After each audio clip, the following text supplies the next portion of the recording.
دنیا میں سب سے پہلے قتل کرنے والا شخص اور مقتول، سب سے پہلا قاتل و مقتول، روئے زمین پر سب سے پہلا قاتل قابیل اور سب سے پہلا مقتول حابیل ہے۔ قابیل و حابیل یہ دونوں حضرت آدم علیہ السلام کے فرزند ہیں۔ ان دونوں کا واقعہ یہ ہے کہ حضرت حوا رضی اللہ تعالیٰ عنہا کے ہر حمل میں ایک لڑکا اور ایک لڑکی پیدا ہوتے تھے، اور ایک حمل کے لڑکے کا دوسرے حمل کی لڑکی سے نکاح کیا جاتا تھا۔ اس دستور کے مطابق حضرت آدم علیہ السلام نے قابیل کا نکاح لوزا سے جو حابیل کے ساتھ پیدا ہوئی تھی کرنا چاہا، مگر قابیل اس پر راضی نہ ہوا کیونکہ عقلماں زیادہ خوبصورت تھی، اس لیے وہ اس کا طلبگار ہوا۔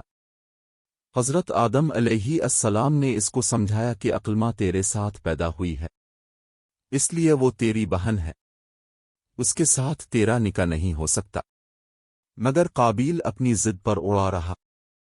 بالآخر حضرت آدم علیہ السلام نے یہ حکم دیا کہ تم دونوں اپنی اپنی قربانیاں خداوند قدوس عز و جل کے دربار میں پیش کرو، جس کی قربانی مقبول ہوگی وہی عقلماں کا حقدار ہوگا۔ اس زمانے میں قربانی کی مقبولیت کی یہ نشانی تھی کہ آسمان سے ایک آگ اتر کر اس کو کھا لیا کرتی تھی۔ چنانچہ قابیل نے گیہوں کی کچھ بالیں اور حابیل نے ایک بکری قربانی کے لیے پیش کی۔ آسمانی آگ نے حابیل کی قربانی کو کھا لیا اور قابیل کے گیہوں کو چھوڑ دیا۔ اس بات پر قابیل کے دل میں بغض و حسد پیدا ہو گیا اور اس نے حابیل کو قتل کر دینے کی ٹھان لی اور حابیل سے کہہ دیا کہ میں تجھ کو قتل کر دوں گا۔ حابیل نے کہا کہ قربانی قبول کرنا اللہ تعالیٰ کا کام ہے اور وہ متقی بندوں ہی کی قربانی قبول کرتا ہے۔ اگر تو متقی ہوتا تو ضرور تیری قربانی قبول ہوتی۔ ساتھ ہی حابیل نے یہ بھی کہہ دیا کہ اگر تو میرے قتل کے لیے ہاتھ بڑھائے گا تو میں تجھ پر اپنا ہاتھ نہیں اٹھاؤں گا کیونکہ میں اللہ سے ڈرتا ہوں۔ میں یہ چاہتا ہوں کہ میرا اور تیرا گناہ دونوں تیرے ہی پلے پڑیں اور تو دوزخی ہو جائے کیونکہ بے انصافوہے کی یہی سزا ہے۔ آخر قابیل نے اپنے بھائی حابیل کو قتل کر دیا۔ بوقت قتل حابیل کی عمر 20 برس کی تھی اور قتل کا یہ حادثہ مکہ مکرمہ میں جبل سور کے پاس جبل حرا کی گھاٹی میں ہوا، اور بعض کا قول ہے کہ بصرہ میں جس جگہ مسجد اعظم بنی ہوئی ہے منگل کے دن یہ سانحہ ہوا۔ واللہ تعالی علم، ماردے دفن کرنا کس نے سکھایا؟ جب قابیل نے حابیل کو قتل کر دیا تو چونکہ اس سے پہلے کوئی آدمی مرا ہی نہیں تھا، اس لیے قابیل حیران تھا کہ بھائی کی لاش کو کیا کروں۔ چنانچہ کئی دنوں تک وہ لاش کو اپنی پیٹھ پر لادے پھرا۔ پھر اس نے دیکھا کہ دو کوے آپس میں لڑے اور ایک نے دوسرے کو مار ڈالا۔ پھر زندہ کوے نے اپنی چونچ اور پنجوں سے زمین کرید کر ایک گڑھا کھودا اور اس میں مرے ہوئے کوے کو ڈال کر مٹی سے دبا دیا۔ یہ منظر دیکھ کر قابیل کو معلوم ہوا کہ مردے کی لاش کو زمین میں دفن کرنا چاہے، چنانچہ اس نے قبر کھود کر اس میں بھائی کی لاش کو دفن کر دیا۔ ایک قرآن مجید نے اس واقعے کو ان لفظوں میں بیان فرمایا ہے کہ ترجمہ کن ظالمان، تو اللہ نے ایک کوا بھیجا زمین کریدتا کہ اسے دکھائے کیوں کر اپنے بھائی کی لاش چھپائے، بولا ہائے خرابی میں اس کوے جیسا بھی نہ ہو سکا کہ میں اپنے بھائی کی لاش چھپاتا تو پچھتاتا رہ گیا۔ 7 دن تک زلزلہ۔ روایت ہے کہ جب حابیل قتل ہو گئے تو 7 دنوں تک زمین میں زلزلہ رہا، اور وحوش و طیور اور درندوں میں اضطراب اور بے چینی پھیل گئی، اور قابیل جو بہت ہی گورا اور خوبصورت تھا بھائی کا خون بہاتے ہی اس کا چہرہ بالکل کالا اور بدصورت ہو گیا، اور حضرت آدم علیہ السلام کو بے حد رنج و قلق ہوا، یہاں تک کہ حابیل کے رنج و غم میں 100 برس تک کبھی آپ کو ہنسی نہیں آئی، اور سریانی زبان میں اپنے حابیل کا مرثیہ کہا جس کا اردو اشعار میں ترجمہ یہ ہے۔ ترجمہ: تمام شہروں اور ان کے باشندوں میں تغیر پیدا ہو گیا اور زمین کا چہرہ غبار آلود اور قبیح ہو گیا، ہر رنگ اور مزہ والی چیز بدل گئی اور گورے چہرے کی رونق کم ہو گئی۔